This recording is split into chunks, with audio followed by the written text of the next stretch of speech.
اهلا وسهلا بيكم اعزائي مشاهدي ومتابعي بودكاست جاسوس الملعب. النهارده ضيف جديد جاي في احداث ساخنه عالميا ومحليا. مدرب الاهلي الجديد مين؟ برشلونه وملحمه هانز فليك، نهائي دوري الابطال انتر وباريس. فكان لازم حد يكلمنا كوره بقى، يعني مش انا بدعي ان انا بفهم كوره، بس طبعا لازم نجيب حد فاهم اكتر، دارس اكتر. راجل عامل اداء اعلاميا هايل، وراجل على طول آراءه في تحليل الفرق ودراسة الفرق بتبقى حاجة يعني متشافة من الآخر يعني، وحد فاهم. فكان لازم يكون معانا النهاردة إسلام سامي.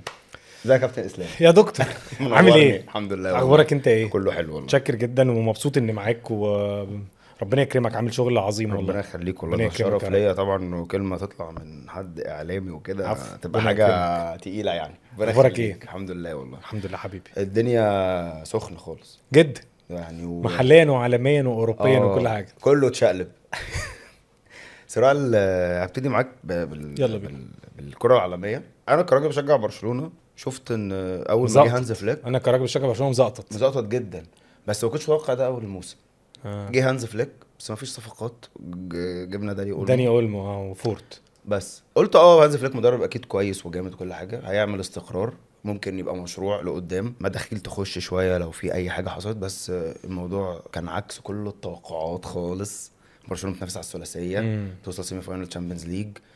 دلوقتي كمان فرقت في الصدارة ب7 نقط عن ريال مدريد، خدت الكاس، خدت السوبر من ريال مدريد. هم اوريدي خلاص هياخدوا الثلاثيه. خلاص. ثلاثيه محليه ايوه يعني. فوصلت لسيمي فاينل مع 3 فرق برضو مش هم المتوقع ان هم يوصلوا يعني او يوصلوا للسيمي فاينل تشامبيونز ليج. باريس، انتر ميلان، ارسنال، ما كانوش دول برضو اللي عليهم العين ان يوصلوا. ايه اللي بيحصل في الكوره وايه اللي بيحصل مع الناس دي؟ طيب بص، مبدئيا ان الاربعه دول يوصلوا مقياسا باسماء الفرق كومبيرد بالفرق الكبيره اللي كانت عامله اداء كويس قوي الموسم. أوكي. ممكن كنت تقول ما ينفعش يوصلوا، لكن على مدار الموسم والبطوله والنص التاني تقول باريس يوصل سيمي فاينل مرتاح.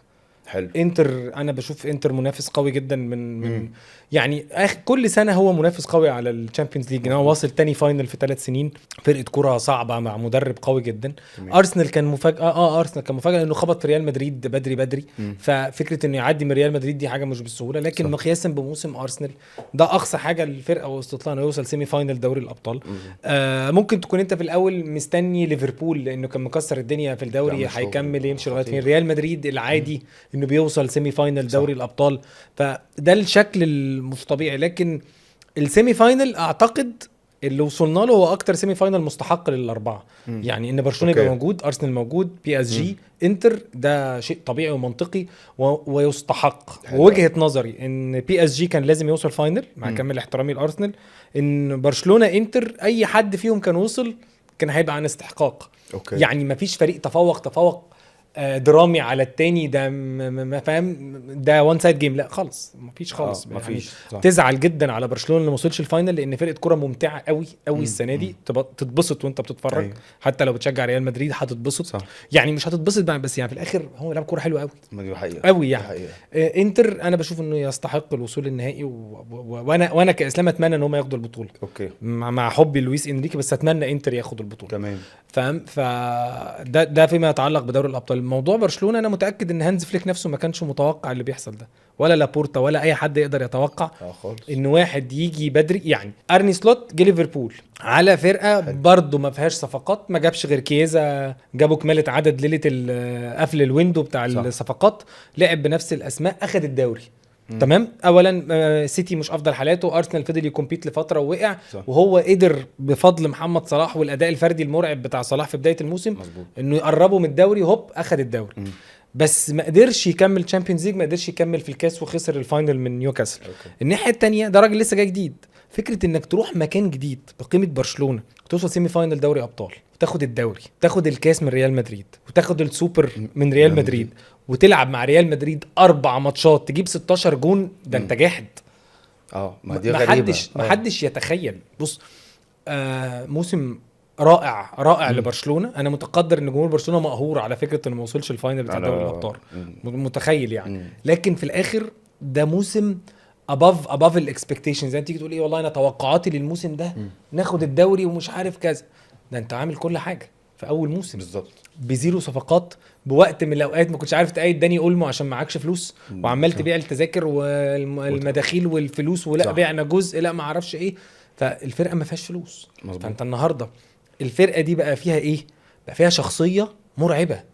يعني انت دلوقتي اتحداك امبارح لو كل الناس فتشت في جروبس الكوره بتاعت اصحابها بعد الجون التاني تلاقي جمهور برشلونه هنرجع، بقى عندهم يقين خلاص. اللي هو احنا تمام. ما انا رجعت صح. حوالي 6 أو 7 مرات على مدار الموسم. مظبوط. منهم مرتين قدام انتر، ومش عارف مرتين ولا 3 في الدوري. في الدوري ده بقى انا عايز اقول لك ده اقل كتير. حاجه مع كامل يعني. في مره اتلتيكو مدريد، في 3 لريال مدريد لوحده. صح. يعني سوبر اسباني والكاس والماتش الدوري الاخير. مظبوط. 3 مرات بتعمل ريمونتادا على ريال مدريد، وفيهم مره 4 تجوان في شوط. دي حقيقه. فمعنى كده ان الفرقه دي بقت ذهنيا نفسيا راكبه قدام اي حد. هيخش فينا جون هنجيب 2، يخش فينا 2 هنجيب 3، هنجيب 3 هنجيب 4 عادي. صح. فاهم؟ فما بقاش عندهم الايشو بتاع ان احنا هنتهز وهنخاف، اصل دي عيال صغيره، دي عيال شياطين، مش عيال صغيره. انا بجد ببسط من اداء واحد زي بيدري، واحد زي لامين يامال، قراراته في الملعب على سنه. وبمناسبه لامين يامال ده، الناس دلوقتي داخله في سكه ده لامين يامال ده ميسي ومش عارف ايه وبتاع، اصل هو 17 سنه حقق اكتر من عمله ميسي. بس هي فكره ان واحد بالسن ده، بالشخصيه دي، بالعقليه دي، ده غريب. غريب. مش طبيعي يعني. دي موهبه برضو. لا يعني حاجه، قصدي مش حاجه بتاعت ربنا. دي حاجه بتاعت ربنا يعني. انا امبارح لسه ولا اول امبارح قاري على مهاجم في برشلونه في لاماسيا عنده 12 سنه اسمه حاجه دوري ولا مش عارف ايه. جايب حاجه و90 جون فودي. في مش عارف في 30 ماتش ولا ايه. فهي وبعدين ليه صوره مع لامين يامال، فتحس ان في حاجه هنا بتحصل غلط في الفرقه دي في برشلونه. مش ممكن. الموهبه غير عاديه يعني. لامين يامال سيبك من مقارنه ميسي كان بيعمل حاجات مختلفه عن لامين يامال، رهيب. بس لامين يامال ده عنده ما كملش 18 سنه. صح. لعب 105 106 ماتش، واخد كل البطولات دي، واخد اليورو، وعلى مش عارف السنه دي 3 4 بطولات على السنه الجايه. هي الفكره كلها اللي تشالنج هو لامين يامال ده يكمل لحد امتى بالمستوى ده. بالزبط. المستوى العضلي وعضلاته وتكوينه. لان كان في كلام بيتقال عن بيدري بعد الموسم بتاع الاولمبياد اللي هو لعب فيه 70 80 ماتش ده، لعب فيه كل الموسم اللي وراه اتصاب، وان لازم صح. المدربين يعملوا يعني يديروا دقايق اللعب بتاعت اللعيبه الصغيره اللي هي 18 سنه، اللي هي ما زالت صغيره في السن لكن مش صغيره في الكوره يعني. فاهم؟ فلامين يامال حاجه غير عاديه. ما اعتقدش، مستحيل حد فينا يكون شاف لعيب عنده 17 سنه طلع الطلعه بتاعت لامين يامال وبيعمل كده. ده غير طبيعي، وبيحرك يمين ويلف الواد مش قليل ادب. طب وده توقفه ازاي يعني؟ لو انت مدرب دلوقتي قدامك لامين يامال هيلعب، هتوقفه ازاي؟ وانت كنت بتوقف ميسي ازاي؟ كنت بتوقف كريستيانو رونالدو في عزه ازاي؟ حد يوقف مارادونا ازاي؟ في لعيبه ملهاش وقفه والله، مش نيمار في عزه يعني. في لعيبه ملهاش وقفه بقى. مدرب يقول لك والله انا هعمل زحمه 2 3 ناحيه الشمال عشان اضغط يعني شمال فرقته، عشان يبقى عندي دايما كفر طول الوقت، يبقى عندي 2 على 1 أو 3 على 1. احاول دايما اوجه اللعب ان يروح الناحيه الثانيه عشان ما اسيبش الراجل ده محطوط 1 على 1. هو الموضوع صعب جدا. انا اعتقد دي اصعب يعني منظومه دفاعيه ممكن يواجهها لامين يامال، هي بتاعت انتر. بص قبل الماتش بكام يوم كده ولا بساعات يعني، ماركا كانت نزلت ان فران جارسيا باك ليفت ريال مدريد قال ان انا بقالي اسبوع بتمرن وبدرس لامين يامال عشان اعرف اواجه لامين يامال ازاي. وكل ما تقرب منه كل ما انت هتضايقه اكتر، ما عندوش مساحات. واخد الكرة وعدى عادي. هو صح. صعب جدا يعني. صح. صعب جدا مهما كنت جامد بياخد ميسي ما يرقصكش. صعب جدا مهما كنت جامد لامين يامال ما يرقصك. يعني هو الواد فيه ميزه بنت لذينه، هو دماغه في البلاله خالص. هو مش فارق معاه، مش معاه حاجه. هو مش موجود في الدنيا. صح. لما يعني سأل على موضوع ميسي ده تقريبا جاوب برضه، قال لهم انا هلعب وانتوا الاعلام انتوا قولوا بقى. ولما اتسال على شعره قال لهم طول ما احنا بنخسر طول ما احنا بنكسب ما حدش يقدر يلومني. ولما اتسال على الخوف قال لهم انا دفنت الخوف في جنينه البيت. فهو الواد ايوه صح. يعني مش عارف اقول لك ازاي. بارد. بارد ما بيخافش شخصيه. هو عارف كويس قوي الامكانيات. وانا اعتقد ان الواد بقى واصل له فكره ان انا جامد جدا ومش تناكه، فانا بنزل انجوي ان انا بجد جامد جدا. فانتوا كمان يا جماعه اتبسطوا باللي احنا بنعمله. فهو بينزل يتبسط. لعيب طول الوقت بيرقص في الاحتفالات بتاعته في اوض اللبس بتاعه، صغير يعني 18 سنه يعني ما كملهمش. ولعيب كوره ربنا مديله موهبه غير عاديه وافكتيف بطريقه مرعبه يعني. مش بتاع شو هقعد ارقص واعمل بتاع، لا ده امبارح الكوره بتجيله ولا تك لمسه واحده جون. وبعدين دي صعبه جدا. القطمه صعبه جدا. ماتش انتر بيرقص كل انواع الترقيصات يعني. انت الاشول ده ما يجي لك كده تقول ايه اقفل عليه انه ما يجيلكش كده عشان ما يحطهاش في البعيد. فمره تقفل عليه كده يبقى هو جاي واخدك لجوه، ومره يقوم جاي واخدك لجوه وطالع بيك لبره ومرجعك تاني. وحتى ورميه الكوره عشان يجري بيها بيرميها الوش رجل الخارجي اللي بيلف قدام رافينيا، رافينيا ضيعها. مش ممكن صح. بتلف بمنتهى الاريحيه يعني، تحس ان رجليه على الوز، فهمت؟ والله رهيب. صح. بيرسوناليتي. لو بتتفرج على الفيديوهات بتاعت CBS بتاعت تيري هنري وميكا ريتشاردز، هو بيتكلم معاه لما قال له عايز التيشيرت، قال له اوكي بس اديني التيشيرت، وتقابله واداله التيشيرت.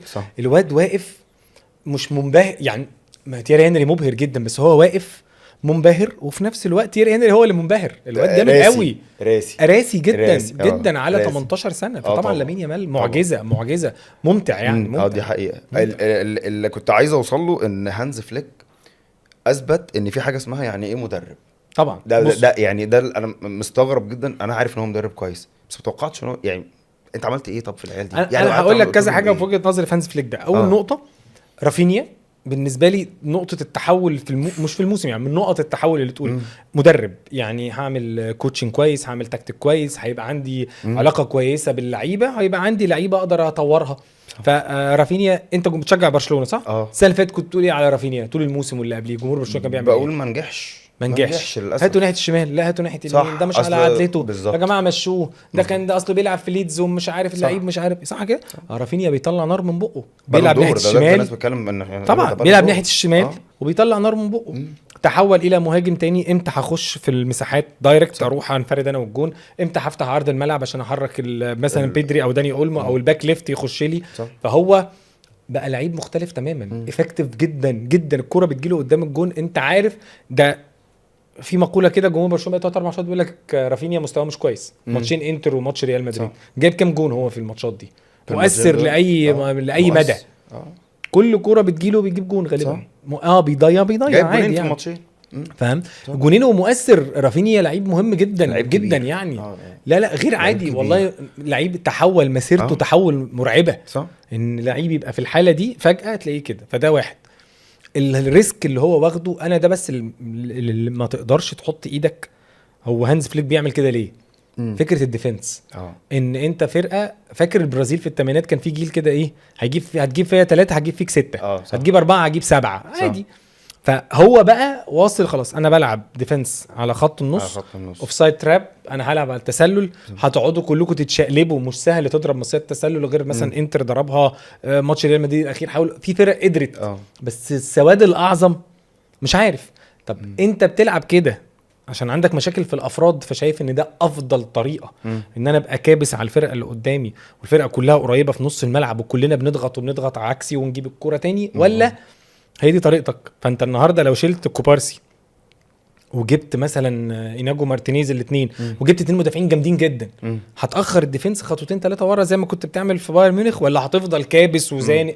ده ريسك مرعب. اعتقد ان هو هيرجع بقى عادي، لان هو امبارح اتكلم في المؤتمر الصحفي، قال ان انا عارف ان في مشكله في موضوع الدفاع، فانا بحاول يعني لو فيما معناه يعني امشي الدنيا. ايوه انت متخيل بقى ان هو بيمشي الدنيا، واخد دوري وكاس وسوبر صح تمام، وطالع من السيمي فاينل في اخر ثواني مظبوط. بس انا لوم عليه جدا في ماتش السيمي فاينل بعد الجون الثالث انه ما نزلش كريستنسن. لا يبقى اهدى يعني، خلاص هو اختارك اراوخو، بس انت النهارده الجون الثالث لغايه ما الحكم يصفر انت برضو الفرقه مفتوحه ومساحات وبيضغطوا من قدام، ما تهدى يا عم بس خطوتين. ايوه فاهم قصدي؟ كان ممكن جدا يطلع كسبان صح. لكن في الاخر هو مدرب كبير جدا. وبعدين الشخصيه وان الراجل ده يتعامل مع العيال الصغيره دي ويطلع منها ده.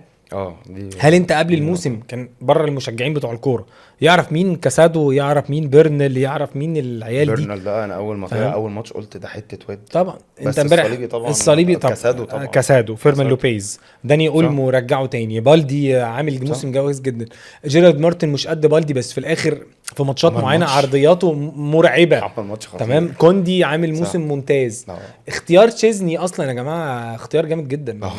كلامه شفت كلامه عن تشيزني بعد الماتش، قال لهم هو راجل هادي وكل حاجه، احيانا بيدخن شويه بس يعني هو هادي. ايوه لا بس اختيار طبعا اختيار غريب جدا. وفي الاخر تشيزني قدر يساعد الفرقه ان هي تاخد البطولات، نجح في الموسم طبعا. انا بشوف هانز فليك عامل موسم عالمي وفرقه كوره ممتعه. والنهارده اعلنوا مدوا العقد بتاعه سنه كمان، هو يعني بيحب سنه بسنه هو يعني بيحب هو دايما تقريباً كان يجدد. 26 هيجدد سنه اعتقد. كان بقى 27. اصل لازم هو لو يقدروا مشروع يقفلوه حلو 3 أوي. 4 سنين. طبعا خلي بالك هو طبعا. مش بس مشروع يا رفعت، هو الراجل من اول سنه جاب 3 بطولات، فاهم؟ مظبوط صح. انت ال3 بطولات دول وتوصل سيمي فاينل، مم. هتدخل لك فلوس قد ايه؟ هتدخل له كتير. فلوس. اه الفلوس دي هتساعده. طبعا. وخلاص هو قريب على الموسم الجديد هيكون الكاب نوت فتح، فانت النهارده رجع الاستاد بتاعك، طبعا. مداخيلك هتزيد، التيكتس وبتاع. اخدت فلوس من الشامبيونز ليج، صح. كل الدنيا دي بالنسبه له هتفرق صح. تماما. دي وخلي حقيقة. بالك هو مش رايح يلعب كاس عالم الانديه، لا مش هقول. فان هيجي له بدايه الموسم ريال مدريد مهما كان هيوصل لفين مع الونسو، هيجي له ريال مدريد ما هوش واخد اجازه كبيره، لكن مجهد. هو لعيبته مريحه والدنيا حلوه، فهيجي يبدا غير الموسم المفروض ان الجديد. ريال مدريد هيشد بقى في كاس العالم، لان هو طبعا مفيش بس هو غيرها ريال بقى مدريد يقدر قدامها. يعمل ايه في كاس العالم؟ ما هو خلاص صح. هيجيب مدرب جديد، جاب مدرب جديد، هيقدر يجيب لاعب او اتنين، هيقدر يتفاوض مع طبعا. ليفربول ان خدوا مثلا مليون او اتنين زي ما بيقولوا عشان أرنولد. ارنولد يلعب. صح. هيجيب مدافع او اتنين مدافعين ويبدا يشوف، الله اعلم. بس صح. في الاخر أيوة. انا قصدي ان كاس العالم بشكلها الجديد مم. هتاخد بدنيا من ريال من مدريد. الفرق أو اللي الفرق بتلعب رايحة دي عامة. لما تيجي تلعب البطوله الدوريات الجديده صح. عن المريح. صح، يعني دي حقيقة. ليفربول هيبقى مريح، صح. برشلونه هيبقى مريح. هيعمل بقى فتره مم. اعداد واللعيبه تعمل فترتها صح. وبتاع، واخد بالك؟ غير مظبوط. لما تتزنق اللي هياخد اللي هيوصل فاينل ده هيلعب لغايه 14/7 ولا 13/7 مم. والدوريات صح. بتبدا في اول 10 ايام في 8. صح. فاهم قصدي؟ صح دي حقيقة. فما يبانش، بس انا بصراحه هانز فليك مرعب. والفرقة كلها بمناسبة ممتعة. بقى المدربين اللي هو فكرة المدربين دي، يعني سيميوني انزاجي، انا كنت شايف ان اولا اللي انا فاهمه ان انتر ميلان دي فرقة هويتها الفرقة الإيطالية، اللي هي أنا بدافع وبقفل كويس وبرمي 11 لعيب وبطلع هجمات مرتدة بالروح والجرينتا والحاجات دي. بس أنا بالنسبة لي شايف إن هو الماتش يعني سومر أنقذ الموقف.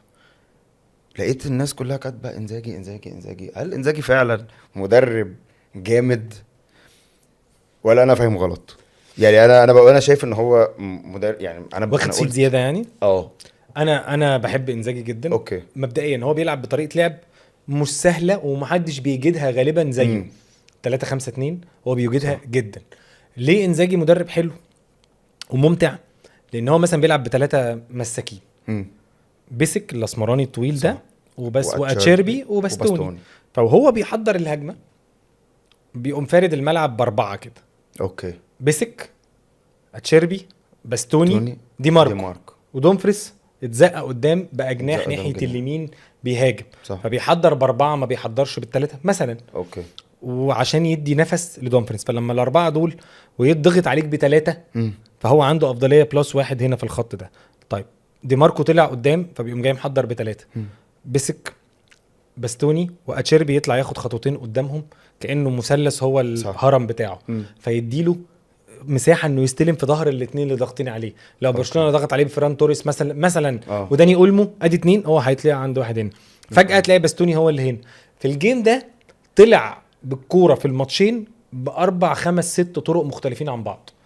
مره بيسك يطلعه، مره باستوني يطلعه، مره اتشيربي يطلعه، مره ينزل مختاريان او هاكان شانوغلو يستلموا ويسندوا الكوره ويلفوا ويطلعوه. في كوره في الماتش الثاني اتلعبت واحده في الثانيه باستوني عدى نص الملعب وكان رايح شبه انفراد. ده الراجل السنتر باك، انت متخيل؟ ايوه صح. فهو النهارده بيسك عملها فعلا. صح. وبيسك عملها. طب لما يجي يلعب الاوت طويل بيسك بيسيب مكانه ويطلع يقف على القايم القريب عشان يحاول يزحلق الكوره. وكل كوره بتتعمل يا اخي وبترجع بتلاقي حد من الانتر بيحط وش رجله يشوط. فهو عنده افكار بلس ان انت برضو لما تبص على الاسماء اللي عنده لوتارو مهاجم قوي. لكن عنده لوتارو وماركوس تورام. لما تحط لوتارو وماركوس تورام قدام اسماء لعيبه برشلونه خط هجوم، بتقارن خط هجوم بخط هجوم مثلا صح كده. طبعا. هو عنده بيعتمد على دومفريس. حد كان يتخيل ان دومفريس يعمل اللي عمله ده في الماتشين؟ لا طبعا. دومفريس ده من افضل اللعيبه في المركز ده في العالم طبعا. 7 تجوان في برشلونه، عامل 5 مساهمات من 7. صح. فدومفريس قوي جدا. الناحيه الثانيه دي ماركو قوي جدا. نص ملعبه مرعب ان هو يستخدم هاكان وباريلا والناس دي بالاسلوب ده. طبعا. فهو مدرب كوره محترم. وبعدين خلي بالك انا قررت ادافع، فهو مدافع بيدافع غلس. حتى لو انت بتلعب قدام برشلونه بس في الاخر لازم يان سومر يتدخل. ما انت برضو بتلعب قدام فرقه صعبه جدا قدام برشلونه. في الليفل ده غصب عنك هتجلي. ما مش هتبقى ماتش فيه 13 جون والجون مش هيصد. ما انا ده كان قصدي ان انا بتكلم على فكره هويه الفرقه، ان انت بتدافع واتعمل عليك كل ده بالظبط. بس هو برضو انت بتقول لي عشان لما قرر يهاجم انا كنت مستغرب هو بيهاجم بيروح يسجل. هو صح. النهارده لما انا انجح اجيب 7 تجوان في برشلونه دي حاجه مش قليله، لا طبعا. مقياسا بان الناس بتقول ان دي سيميوني انزاجي مدرب دفاعي. لا هو مش مدرب دفاعي بس، لكن هو مدرب متمكن في كل مراحل اللعب. هنقرر نهاجم، دومفريس طياره من اليمين، دي ماركو طياره من الشمال، ماركوس تورام ولوتارو، وفي ظهرهم بقى مختاريان وهاكان وباريلا. فرقه متعبه. فرقه متعبه بجد. يعني ماركوس تورام ده لوحده شد الفرقه دي وطلع بيهم كام مره لقدام طبعا، فاهم. بلس الكوتشنج بقى، تغييراته التغييرتين اللي عملهم في الماتش التاني رأفت حلوين جدا. لما كان فراتسي صح فراتيزي وزلنسكي لما نزلوا الاثنين في الوقت اللي كانت الفرقه تعتبر ايه شدت الفيشه، صح. مفيش بقى انتر خالص. برشلونه ركب الجيم تماما، قدر ان هو يرجع الفرقه مره تانية. انا بشوفه مدرب كبير قوي، وانه ينجح بالبادجت اللي بتتصرف في الانتر لغايه دلوقتي. هو النهارده طلع من سيمي فاينل من الميلان، لكن وصل فاينل دوري ابطال لتاني سنه في 3 سنين.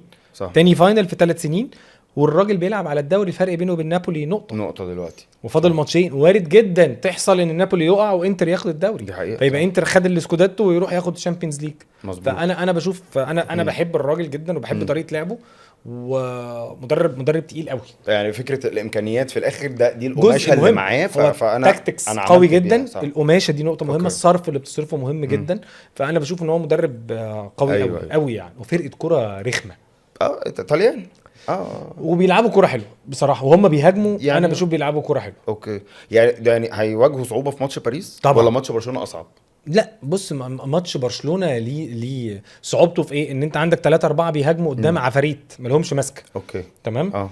ماتش ودفاعهم مش افضل حاجه، وتقدر تضربه. وعلى فكره حاجه من الحاجات اللي تحسب له انه ضرب الاوفسايد تراب بتاع برشلونه كتير في الماتش الثاني بدومفريس وبدي ماركو.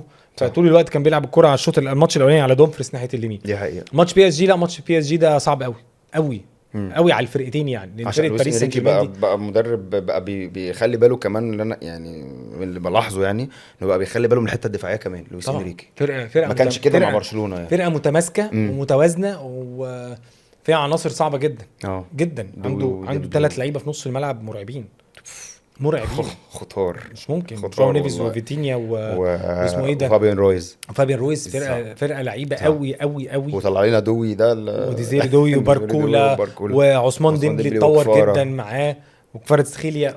لا وبعدين الفرقه دي فيها 2 اشرف حكيمي ونونو مندش. ده احسن 2 في العالم دلوقتي اعتقد. يعني بص انت يعني تقعد بقى تخش بقى خناقه. اصل دومفريز بيلعب وينج باك، ده بيلعب باك، لكن اشرف حكيمي غير عادي. اشرف حكيمي معدلات الجري واللي بالطول واللي جوه والخش ال18 ويبقى مهاجم اللي بيعملها اشرف حكيمي مرعب. دي حقيقه مرعب. دي حقيقه. حته باك رايت مفيش حته لعيبه عامه غير طبيعي. صح. هيدافع اوكي، تحولات هعمل مرتدات عايز تجيب اجوان. مسجل الماتش الاخير ومسجل في ماتش استون فيلا من جوه ال18. وهو بيقدر يستخدمه انه ما يخلوش يسيب الطرف يقوم جاي داخل جوه فجاه تلاقي اشرف حكيمي في قلب ال18. انا ما فهمتش في الجون اللي جابه اللي قطع الكره من توماس بارتي تقول لي باك هنا. اتفرج على ماتش استون فيلا، ما هو مسجل ماتش استون فيلا اللي في انجلترا. اشرف حكيمي مسجل جون ونونو مندش الباك ليفت مسجل جون من جوه ال18. فانت الباك ليفت والباك رايت دول بالنسبه له هم مش مجرد طرف. صح، اللي هو الباك اللي هو ده هيبقى ماتش حلو قوي. وبصراحه انا هزعل جدا على اللي هيخسر كمدرب وكفرقه، لان هم الاثنين عاملين موسم كويس قوي يعني. والاثنين وصلوا كده يعني. ده وصل 2 فاينل خسرهم، وده وصل 2 فاينل خسرهم. بي اس جي او يعني 2020 مع البايرن. لو خسر طبعا هتبقى مشكله. دي برضه دي مشكله، بس هايلين يعني. ايوه. طيب ده كده الشامبيونز ليج خلص بحلاوته بجماله بكل حاجه. صراحه كانت حاجه كان اسبوع حلو قوي يعني. قوي اسبوع كروي جميل. الدوري الانجليزي زي ما قلت جه ارني سلوت برضو شقلب الدنيا في الدوري الانجليزي. وهنتطرق في الدوري الانجليزي لبعض الفرق. طبعا ليفربول عمل اعتقد موسم برضو احسن من المتوقع. انه كله قالوا مدرب جديد ولسه ومش عارف ايه وكده، بس الراجل خد الدوري. هل هو خد الدوري بقى عشان هو راجل جامد، ولا عشان الفرق معاه واقعه زي موسم ليستر سيتي كده؟ لما كله بيقول لك ليستر سيتي خدت الدوري بس الفرق كلها كانت وحشه يعني. لا انا بشوف الاثنين. هو مدرب كويس. الاداء الفردي لمحمد صلاح فرق معاه جدا جدا جدا جدا. دي حقيقه. غير 6-7 ماتشات الاخرى، عشان الناس زي ما بتقول لك صلاح بقى له 7 ماتشات ما جابش غير جون. انا بشوف انه عادي يعني. من ساعه ما هم قربوا للدوري والفرقه كلها تحس ان التيمبو كده قل. اللي هو بس الفرق بقى 13 نقطه ولا مش عارف كام نقطه. موضوع مساله وقت، فهو شغال يعني.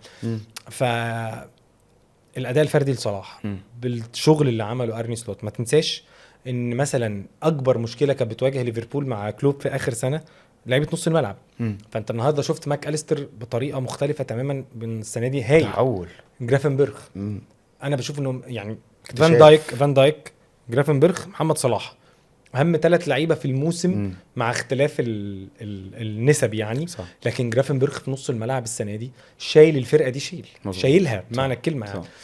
كودي جاكبو السنه دي عمل موسم ممتاز وقدر يطور فيه كويس جدا. ال3 الهولنديين يعني عاملين شغل، فهو طور لعيبه كتير. عمل شغل كتير. عنده مشاكل لان هو برضو انا بشوف ان قائمه ليفربول برضو محدوده شويه. ما عندوش سنتر باك اصلا يعني. صح. هو الاثنين دول جوميز يعني خلاص ما يتحسبش. اسمه ايه ده، كوناتي موجود وفان دايك مفيش بقى كوانسا بقى شويه وشويه ويتصاب ويرجع. لكن هو كان مدرب عامل على مدار الموسم كويس جدا. ليه؟ لانه عنده مثلا شوط اول وحش قوي، الشوط الثاني تلاقي الريتم اختلف تماما ويقدر يكسب. وصلاح فرق معاه فرق السما من الارض. بلس ان السيتي مش شايف على مدار الموسم، فما فيش حد بيدبدب وراك. ارسنال بيدبدب وراك لفتره وبعدين الدنيا بتهدى. فبالتالي المنافس مش المنافس الشرس يعني. مش السيتي اللي بيجري وراك فانت صح. اول ما توقع نقط هتتلسع. لا انت عادي هتوقع نقط هتلاقي ارسنال موقع لك نقط او تبقى عارف ان ارسنال نفسه مش هيكمل في الاخر صح. لكن انا كنت بشوف ان الموسم يطلع منه كمان بطوله، كان يطلع منه على الاقل الكاراباو كاب اللي خسروه من نيوكاسل صح. انا كنت بشوف ان هم دخلوا الماتش ده هم وحشين قوي.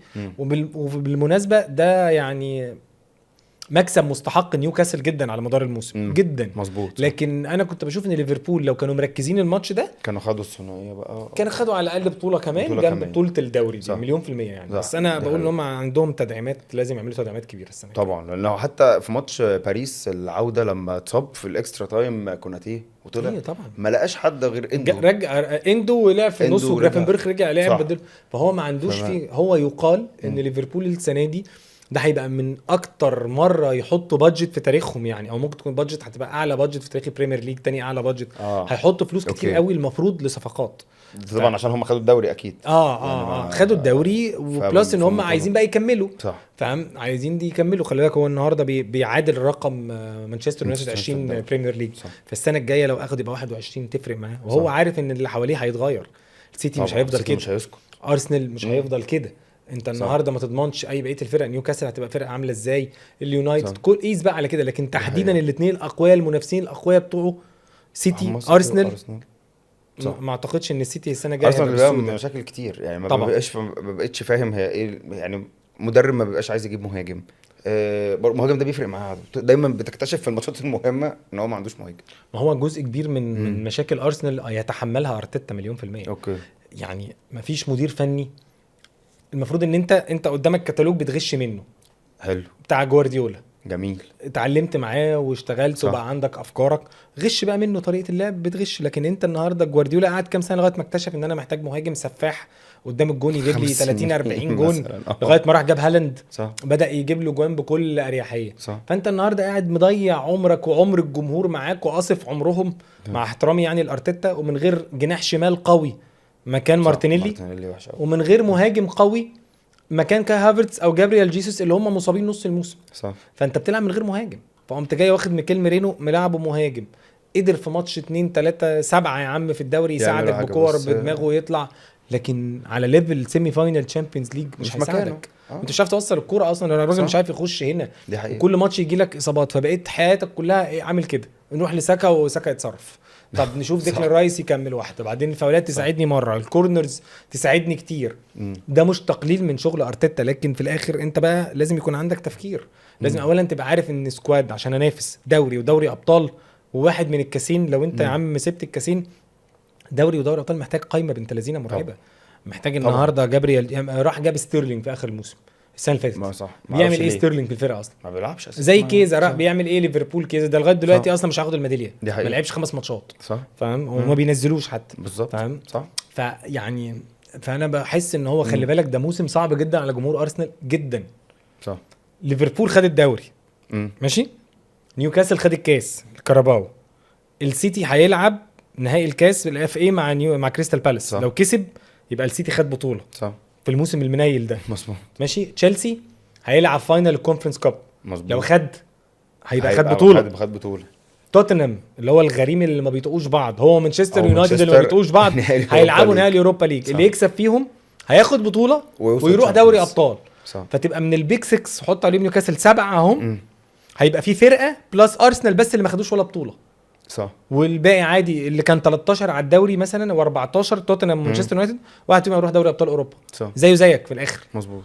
فاهم يعني؟ صح. انت متخيل الموسم أيوة، ده في أيوة، الاخر صح. خلص ان جمهور ارسنال بيتفرج ان غالبا كل الفرق اللي حواليه هتاخد هتاخد بطولات. دوري والا انا آه. هتاخد بطوله قصدي غير تخيل صح. في الاخر وما عادش دي حاجه، حقيقة. وبقى اقصى حاجه صح. ليه وصل سيمي فاينل دوري ابطال اوروبا وطلع التاني ووصل دوري الابطال. دي حقيقه صح. طب بالنسبه للسيتي جوارديولا اللي حصل السنه دي في الدوري، هل ليه علاقه باصابه رودري ولا ما ينفعش احملها على ان لا رودري جزء غاب؟ طبعا، طبعا جزء اه جزء كبير آه. منها اصابه رودري. بس ايه اللي حصل بقى للسيتي؟ انهيار، خساره على الارض، خساره بره الارض، كل حاجه كل حاجه الدنيا فكت تماما. مم. واعتقد يعني خلاص احنا كلنا عارفين دي بروين ماشي، اعتقد في اسماء كتير هتتعلن بعد فتره، مم. في لعيبه كتير هتمشي، لازم بقى يعني لازم الفرقه أوكي. تتجدد. وانا نفسي كمان جوارديولا، يعني اكيد مش بعدل على جوارديولا، بس انا قصدي ايه، تعديل في الافكار لاوقات معينه، زي ما هو جه عليه وقت غير فكره ان هالاند يكون موجود، انا مش هلعب بشادو سترايكر، لا في لعيبه في الفرقه خلاص. يعني انا بحس ان برناردو سيلفا خلاص، جوندوجان خلاص، صح. ما بقيوش اللعيبه دي قادره تعمل اي حاجه في الفرقه دي. ما ينفعش اللعيب ياخد الكوره مثلا النهارده عمر مرموش بيجري له كده عشان يديله كوره ياخد الكوره ولا يلف وراجع، مش ياخد الكوره بتبطأ. لازم رتم الفرقه دي يختلف، صح. دي حاجه مش سهله، تبقى مباشر لازم يبقى أكتر عنده لعيبه قصدك مباشره يعني. اكتر. اه اكيد جيريمي دوكو مش الجناح اللي يشيل السيتي، صح. اكيد جريليش مش الجناح اللي يشيل السيتي. صح. يعني اللي انا فاهمه ان هو الايام دي بيقولوا ان هم وصلوا لاتفاق مع باير ليفركوزن عشان ياخدوا فلوريان فيرتس منهم بتاع المانيا، مظبوط، صح. ودي هتبقى صفقه مهمه. لكن هو محتاج يغير، هيشتري لعيبه كتير مليون في الميه، محتاج صفقات، محتاج لعيبه في خط الدفاع، لان هو برضو جنب كل حاجه هو خانته اللعيبه بمستويات فرديه اسوأ من السوق. أوكي. مش ممكن صح. ده الدفاع النهارده كان اي حد بيروح بالكره في ظهره بيجيب بيروح جول. بلاوي. صح. وفي ماتشات دي ادرسون غلط، وفي ماتشات لعيبته كانت وحشه، ماتشات برناردو سيلفا وفودن الريتم كله التيمبو ده قل. برناردو، فودن، دي بروين كان مصاب، مش في كل موسم كان كويس. مظبوط.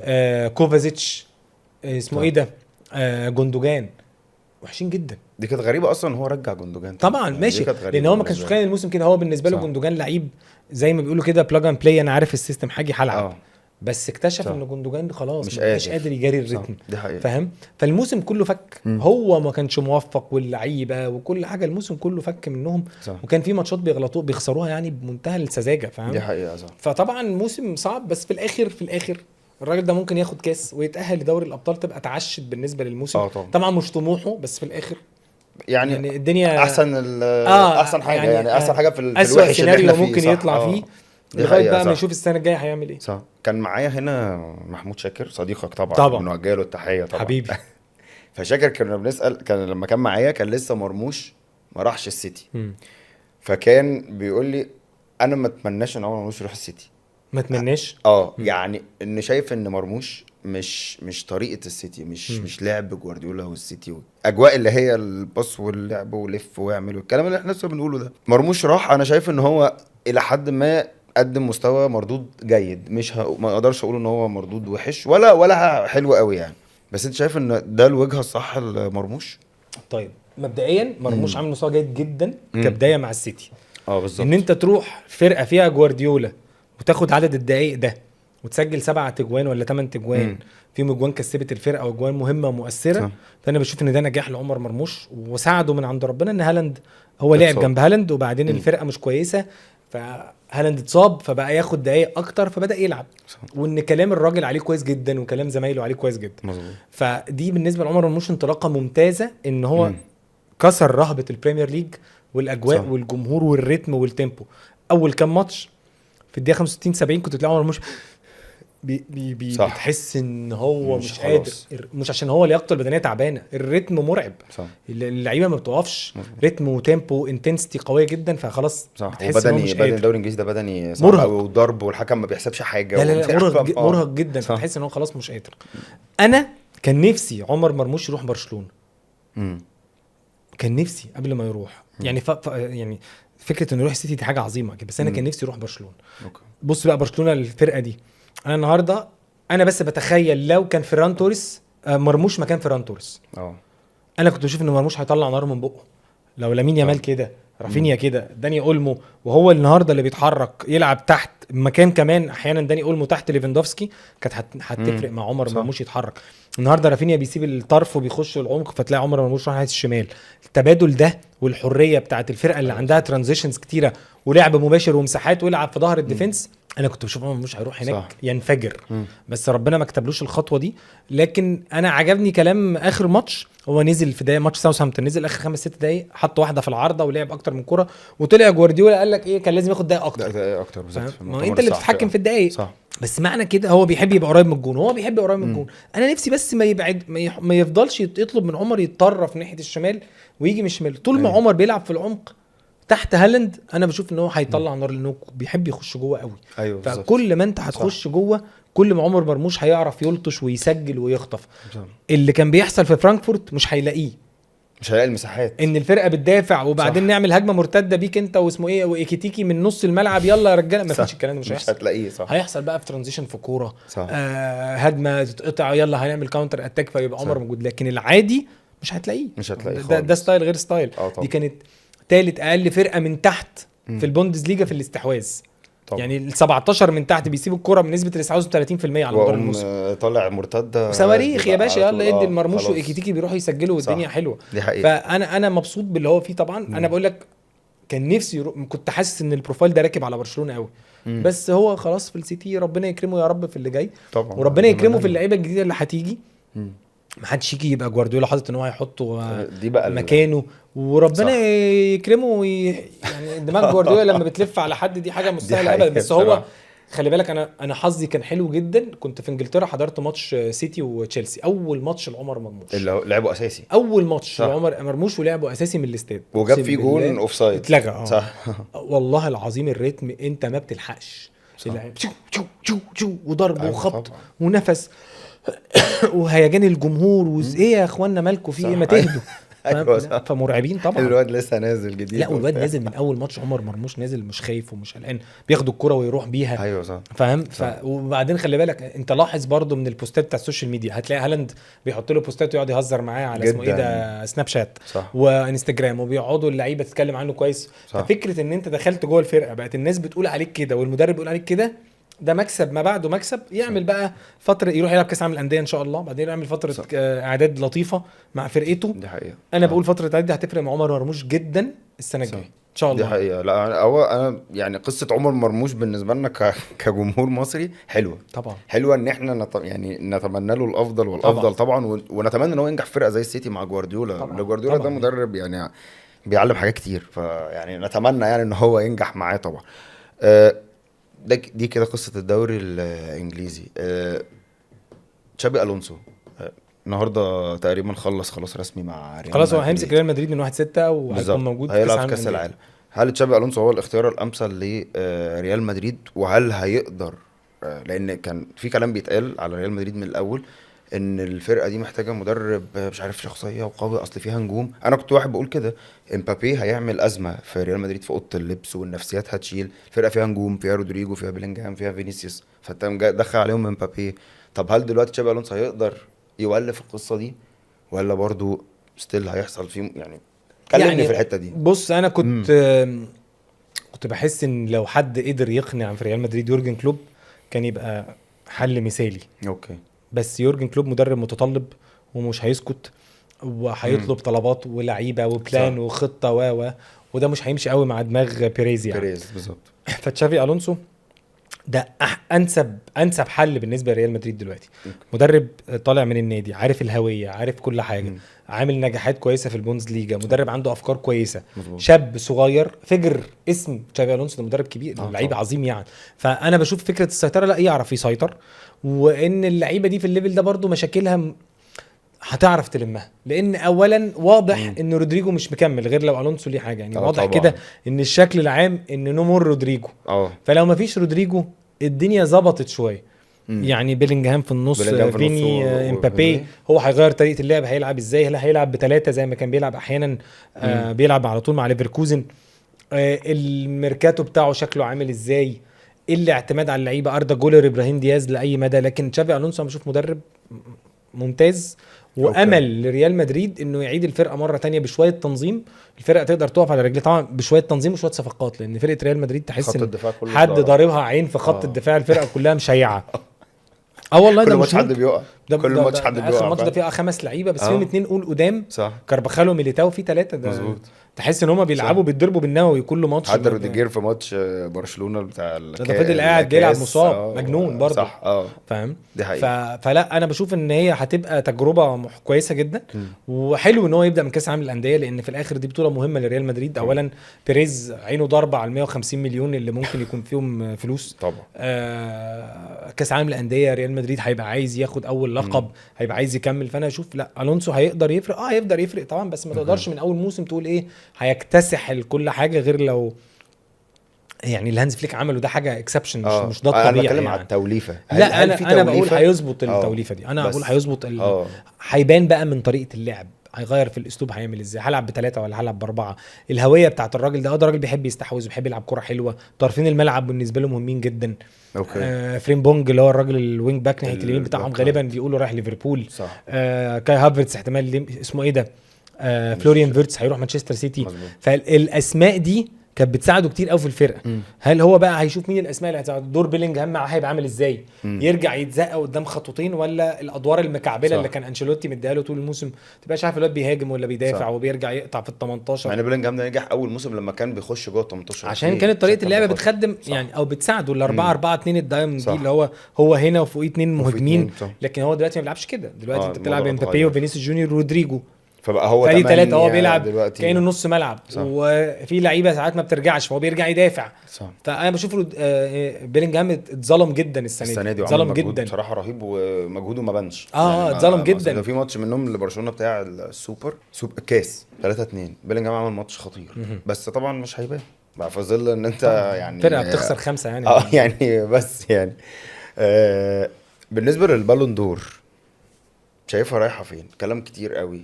صلاح كان املنا طبعا ان صلاح يبقى كان داخل فيها جامد، بعد كده لقينا رافينيا بيحقق ارقام كويسه، فبقى الناس بتقول رافينيا، بس برشلونه خرجت من السيمي فاينل تشامبيونز ليج خلاص. فبقى الكلام دلوقتي طب ديمبلي ما هو عامل مساهمات حلوه، طب مش عارف مين ما هو عامل مساهمات كويسه.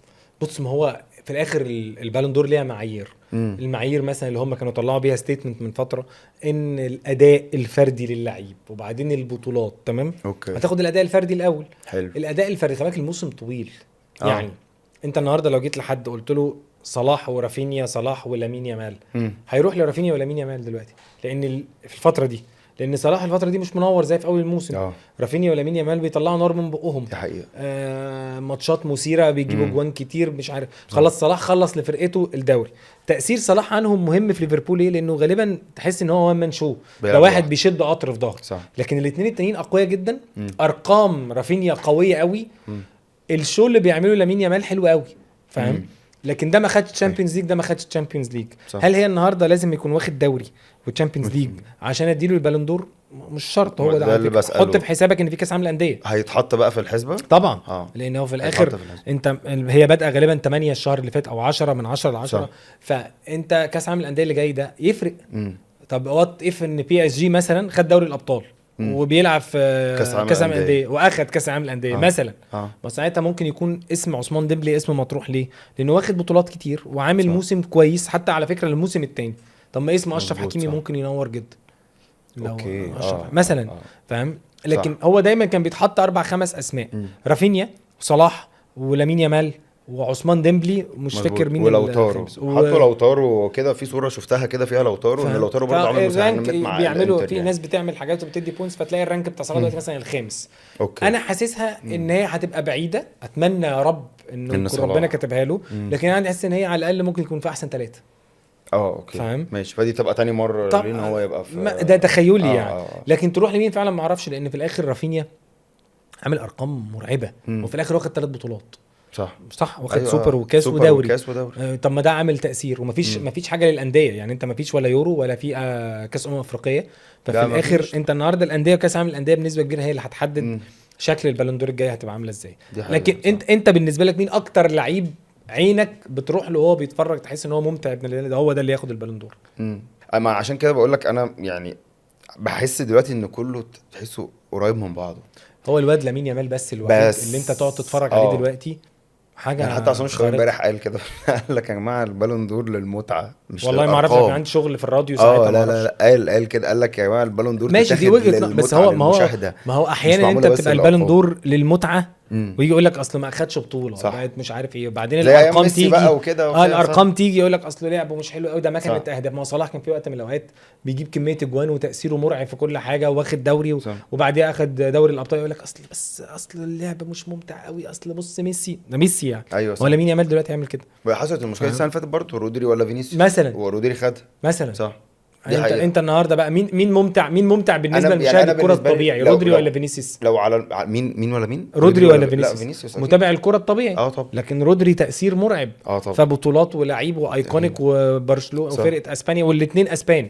دي حقيقه صح. تمام. دي حقيقه. انا بقى قصدي برازيلي واسباني. برازيلي واسباني يعني قصدي صح. الاثنين كانوا بيلعبوا واخدين بطولات، ده يقول لك اصل ده واخد اليورو، ده ما مظبوط. اعرفش مع ريال مدريد صح. ده ما واخد الشامبيونز ليج وهكذا، دي فاهم حقيقة. قصدي؟ هي بس النقطه، لو احنا في اداء فردي في الموضوع فحتى الان هو صلاح هو الاعلى مساهمات لحد دلوقتي طبعا بس لامين يامال سوري رافينيا قرب منه، قرب منه. الواد جيوكيريس. انا نفسي بس صلاح ياخد الجولدن بوت بتاعت اوروبا، انه يبقى اكتر لعيب في الدوريات بتاعت اوروبا اللي ليها حسبه بالبوينتس.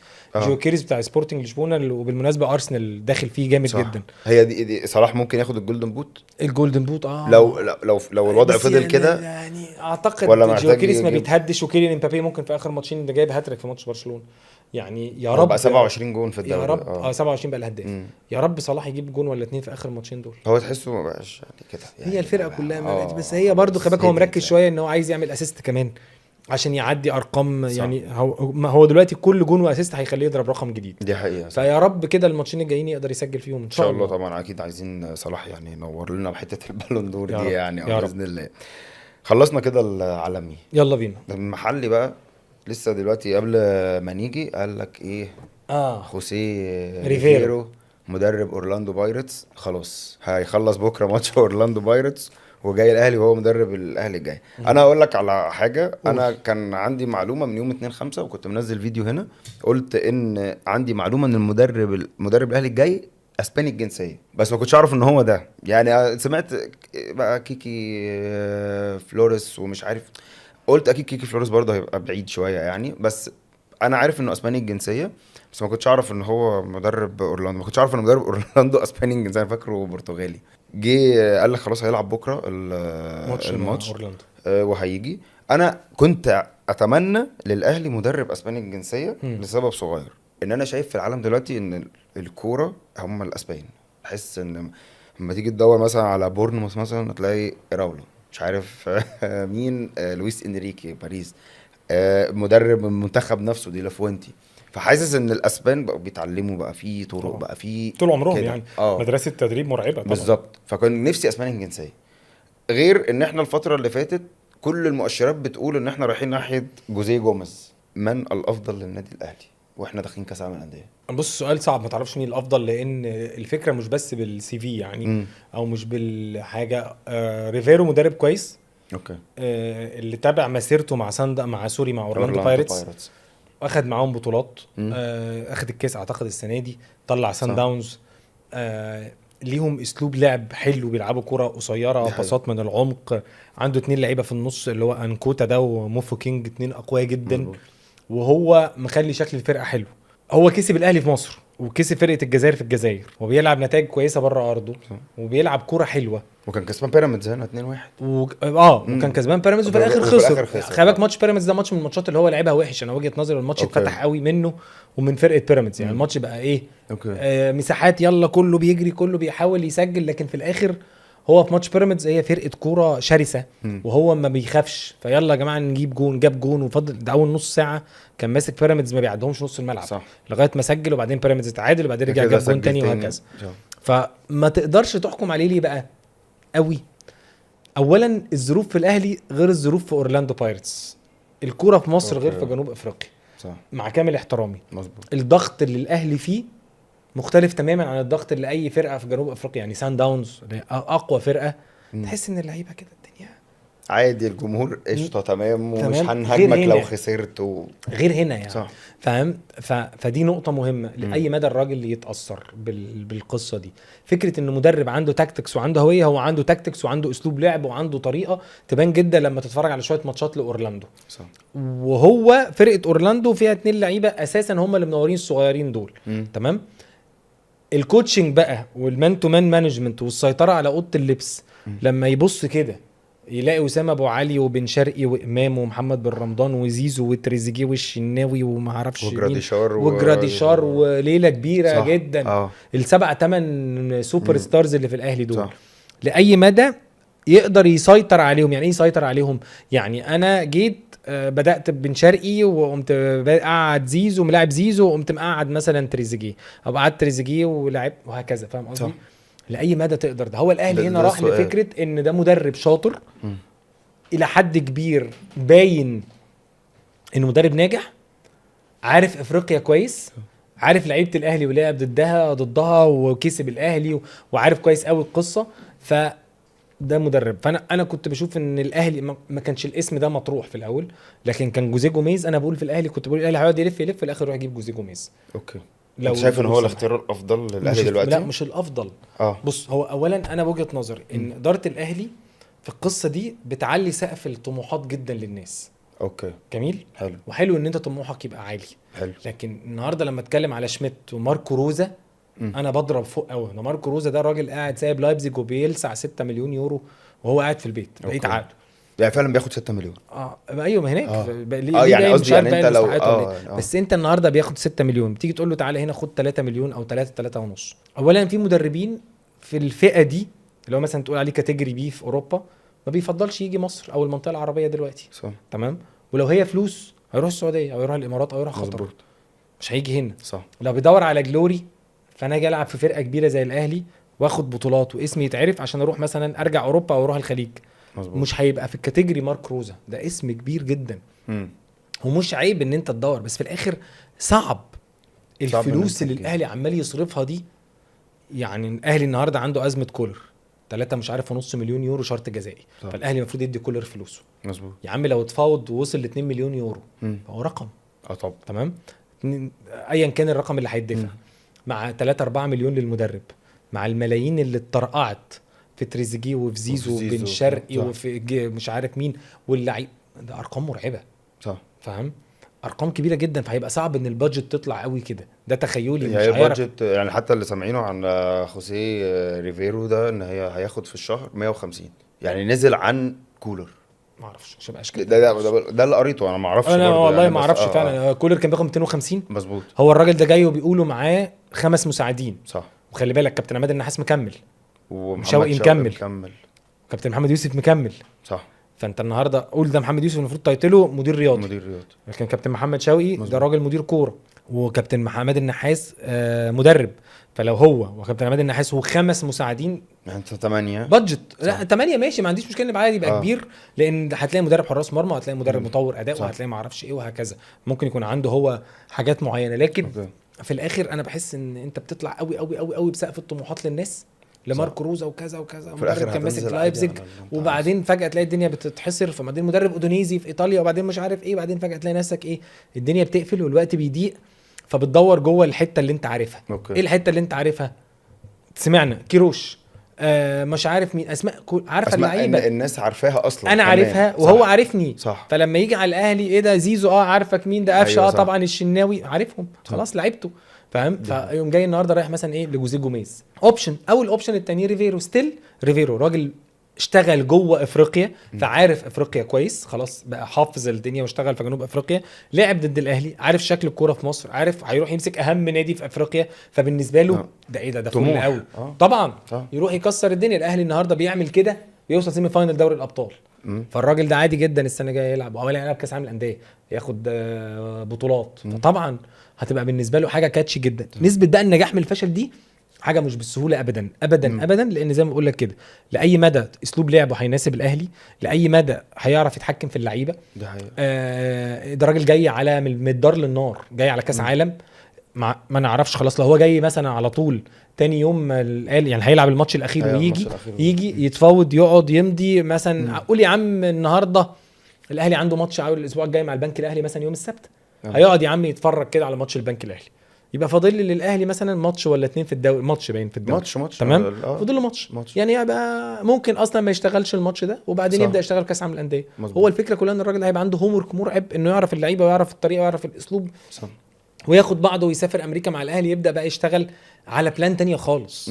خلي بالك الاهلي النهارده عامل تيم اول ستارز، عامل الاول ستارز، عامل الجالاكتيكوس، عامل اسماء مرعبه قدام، ودلوقتي بيحاول يأيف الفرقه. يعني ايه؟ محمد علي بن رمضان اضافه مرعبه في نص الملعب، جميل. طب انت عايز باك ليفت، طب بيكلم محمد شكري وتوفيق محمد، صح. عشان يلاقي باك ليفت. هل الاسمين اتنين لعيبه كويسين جدا، هل الاسمين شكري باللي قدمه طول مسيرته مع العوده من الصليبي بتوفيق لسه لعيب صغير واصلا جناح يمين، هل الاسمين دول يبقى هو ده باك ليفت الاهلي قدام العتاوله اللي قدام دول؟ تعال بص الناحيه الثانيه، محمد هاني ملوش بديل اصلا، اكرم ماشي، الاهلي ما عندوش باك رايت، محمد هاني ده عمر كمال بقى وخالد عبد الفتاح، او ما انا يعني اعتقد ان في اسماء هتمشي بقى. يعني اعتقد ان خالد عبد الفتاح مش هيكمل، تخيلي يعني يطلع كل الترسانه اللي موجوده دي الاهلي مش الله. عمر كمال يا عم باك رايت، ممكن المدرب الجديد يجي يشوف. انت النهارده الاهلي عنده مشكله في الديفندرز، في المساكين، واخد بالك؟ هل رامي ربيعه مكمل ولا مش مكمل؟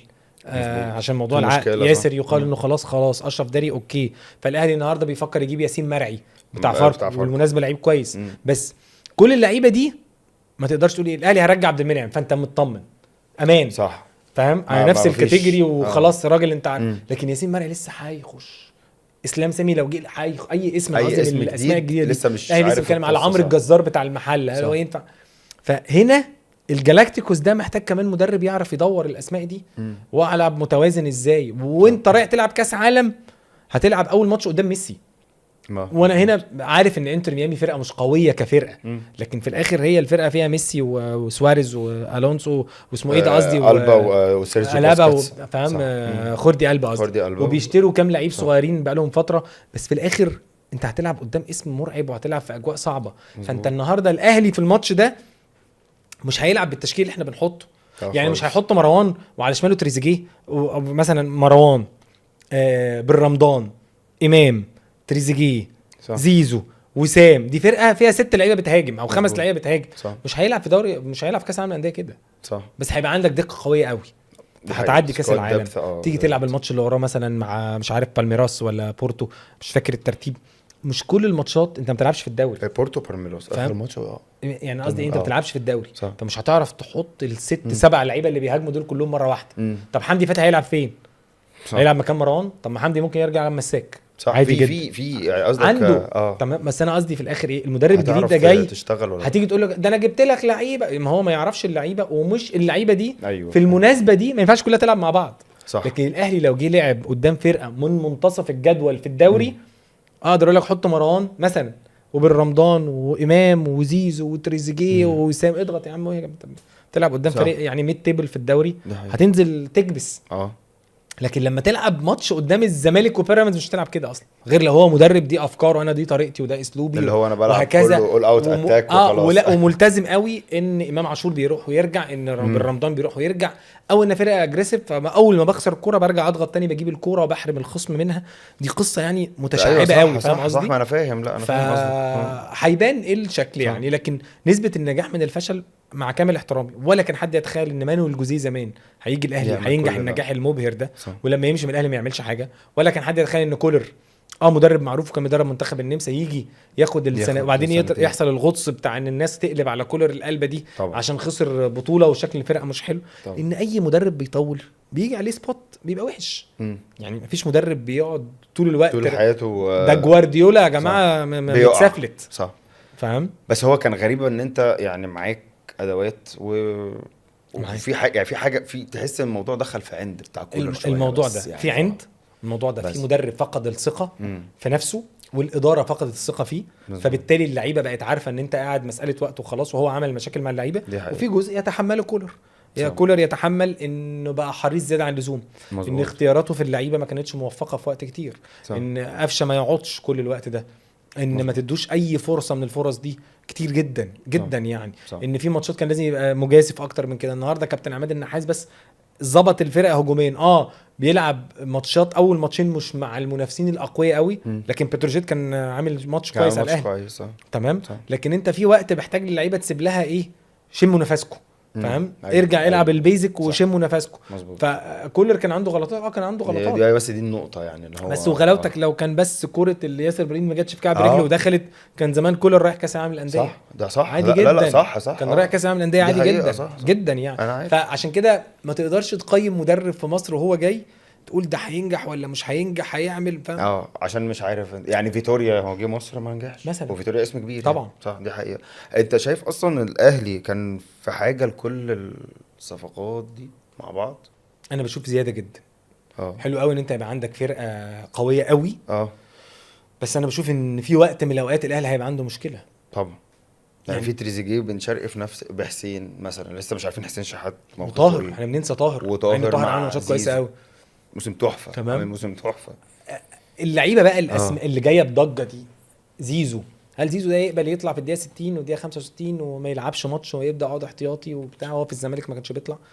يعني دي نقطه صح. مثلا انت النهارده بن شرقي الكلام كله ان كل مره بيتغير في الدقيقه 60. دلوقتي كابتن عماد اداله وقت اطول، وبن شرقي لا لسه مش هو ده بن شرقي. اصل كولر قال انه ما بيدافعش، فمع كل غلطه لبن شرقي وهو بيدافع الناس تشيلها له. يعني الناس شايلته جون سان داونز، هو ما شيلش جون سان داونز. رجع عادي يترقص يعني فاهم. ماتش بتروجيت كرة عدت ما بين رجله واتلعبت عرضيه، عدت من ديفنس الاهلي كله بالشناوي، والراجل كوكا واقف غلط، والراجل جه حط الكرة من جنبه والناس قالت اصل بن شرقي. لا دي مش بتاع ده، جزء من مهام بن شرقي. لكن في الاخر بن شرقي ما دخلش بقوه، وهو ده بن شرقي من هو في الوداد وهو في الزمالك. هو مش لعيب قوي في الالتحامات وهو بيدافع، مش بيلتحم اصلا. وهو اصلا وهو بيرقصك اللي هو كده يقوم معدي بكده بلقطه يعني فاهم. يعني هو لعيب ده ستايل. فالناس مش متفاجئه. بس بن شرقي ده ممكن يقعد، طب هيفضل قاعد ومش هيلو يبوظ لتريزيجيه. طب تريزيجيه بقيمته الكبيره قوي دي، بالصفقه المرعبه دي، بالفلوس الكتير قوي دي، هيجي يقعد؟ لا. طب هيلعب فين؟ جناح شمال ولا هيلعب 8 ناحيه الشمال؟ كل الحاجات دي بص الاهلي عامل فرقه قويه جدا جدا. بس انا لغايه ما قبل الاهلي بدا يتكلم على المدافعين كنت اقول دي فرقه غير متوازنه، الاهلي عليه يظبطها. ديفندر مع رامي مع مروان عطيه واحد كمان قوي، فجاب الرمضان، والرمضان على فكره بيدافع كويس وبيضغط كويس. مظبوط. ففترته مع الترجي انا ما كنتش عشان باش كده ما اتفرجتش على فرانك فارش ده خالص. لكن باك ليفت خلاص عنده يحيى عطيه الله مش مكمل، يا دبيس يا كوكا واحد فيهم اللي هيركب لغايه ما يجيب باك ليفت تاني. عنده باك رايت، محتاج 2 مساكين اقوياء فاهم. غير كده الفرقه ما تبقاش موزونه، بتهاجم بقوه قوي بس عندك ودفاعيا عندك مشاكل فاهم. لكن انا بشوف ان الاسماء والفلوس والصرف اللي اتصرف بره كاس العالم للانديه كتير جدا. ليه بقى؟ لان الاهلي في اسوأ ظروفه بيوصل سيمي فاينل افريقيا. انا فاهم اصلا. الاهلي مجرد ما تفرغ ماتشين كسبهم، بيراميدز وقع لوحده، فالاهلي رجع ركب الدوري فاهم. فاهم قصدك. يعني ما كانتش مستاهله ان انت تصرف الفلوس دي كلها. يعني انا بستغرب ليه انت بتتكلم على قد منافسات الاهلي اصلا، مش كاس العالم للانديه كل سنه. بالظبط كده. أيوة. انت بس ممكن تكون عندك ايه يعني السنه دي الاهلي ما خدش دوري الابطال فما عندوش الانتر كونتيننتال بشكلها الجديد. صح. حلو. فالاهلي لازم ياخد دوري الابطال السنه الجايه عشان يروح كاس العالم للانديه 2029 ويلعب الانتر كونتيننتال ويلعب السوبر الافريقي، الحاجات اللي بتدخل له شويه الفلوس. صح. لكن شكل الاهلي في البطوله اللي هو دي، انا عارف ان هم مركزين في دي قوي. أيوة. في الشكل، هيلعب قدام فرق كبيره، فرق تظهر بشكل كويس. لكن دايما بقول للناس ايه يا جماعه، فكروا ال7 8 اسماء الصواريخ اللي قدام دول عمرهم ما هيلعبوا مع بعض في كاس العالم للانديه. صح. لكن لما تطلع تريزيجيه تنزل بن شرقي مبلوعه، ده نجم وده نجم فاهم. تقدر تساعدك انك في وقت من الاوقات مثلا البنزين خلص عند اللعيب فانا هعمل تبديله الدكه اقوياء. ايوه. لما تطلع مثلا زيزو وتنزل طاهر هنا ممكن هنتكلم بقى. على فكره انا بشوف ان الناس بتيجي على طاهر زياده قوي رغم ان طاهر عامل موسم لا انا بقول طاهر بصراحه فاجئني انا شخصيا هايل يعني فاهم. موسم حلو. لكن في الاخر على مقياس افريقيا، هو مين اقوى فرقه في افريقيا؟ الاهلي. مين اقوى سكواد في افريقيا دلوقتي؟ الاهلي برضه. صح كده. ما اقدرش اقول غير الاهلي بصراحه. بيراميدز سكواد قوي جدا. سكواد قوي بس انا بشوف الاهلي ماشي. سان داونز فرقه قويه جدا بس مش سكواد الاهلي. سكواد جامد. عندهم 3 4 5 لعيبه بينقوهم كويس قوي، بيصرفوا عليهم يجيبوهم كويس. مزبوط. بس في الاخر اهلي بعد كمان التدعيمات لا اقوى بقى اقوى خلاص، تمام. فرق يعني. مع كامل احترامي، والله كامل احترامي، الاهلي عنده محمد الشناوي تمام، حتى لو جمهور الاهلي ساعات بيقول لك الشناوي مش كويس، بس عنده مصطفى شوبير. بيراميدز الناحيه الثانيه احمد الشناوي عنده مشاكل كبيره جدا، ويكاد يكون احد اسباب خساره الدوري لو خسر الدوري. ومعاه علي جبر، فهو عنده مشكله في المساكين. بيراميدز النهارده محتاج يجيب 2 مساكين زياده مع محمود مرعي ومع احمد سامي مثلا، لان عنده مشاكل. صح، فاهم قصدي؟ وعنده حارس مرمى عنده مشكله اوريدي، تحت الضغط بيفك، وفي ماتشات كبيره بيفك.